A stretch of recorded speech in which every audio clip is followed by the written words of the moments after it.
could forget this classic ad from the 2008 campaign? Hillary Clinton claiming she was the most reliable candidate to answer a 3 a.m. call to the White House rather than Barack Obama. So did Hillary Clinton's ad come true? When it comes to Benghazi, Texas Congressman Louie Gohmert says so, and he joins us live from Dallas this morning. Congressman, good morning to you. Good morning, Steve.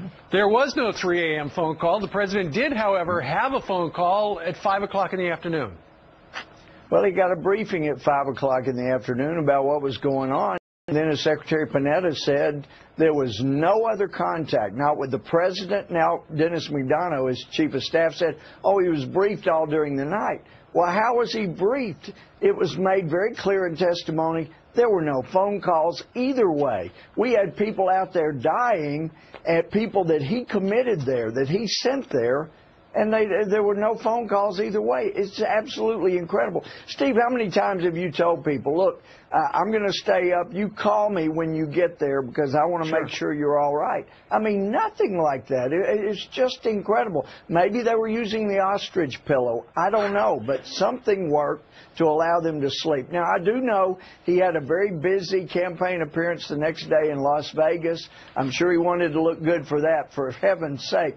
He committed air resources to bomb Gaddafi on behalf of rebels we knew included al-Qaeda. Why wouldn't he commit our military air forces to help Americans instead of al-Qaeda? Yeah, and I know members of your party have tried to push the White House and tried to push the president to, let's connect the dots. We want to know what all happened. Exactly. But the White House... when. Right, exactly. We want to know all the details. But the White House doesn't, they're in no hurry to let that out because thanks to a compliant news media, nobody really is talking about this story except us and you.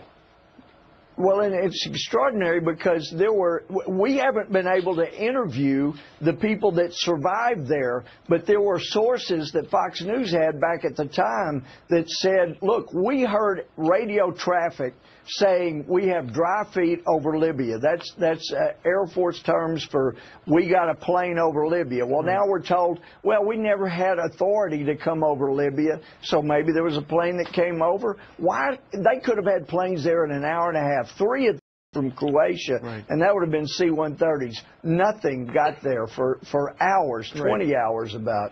Well, it was incredible. I think, Congressman, I think what we're learning, unfortunately, is at that point, the priority of the White House and the president was to get reelected because we were just outside of, that big November election.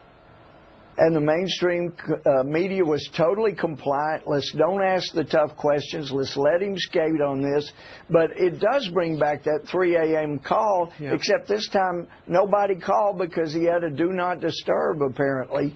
I can't imagine not going to the war room. Within 17 minutes after the facility there had requested air support, they sent an unarmed drone so they could watch in real time. They didn't even go do that. Could have done it from the war room. But a special shout out to my friend Sam Johnson, whose son died this weekend. A real Vietnam hero, and our hearts go out for the Johnson family. All right, that's nice of you to say. All right, Congressman Louie Gohmert joined us from Dallas today. Sir, thank you. Thanks so much. All right. It's now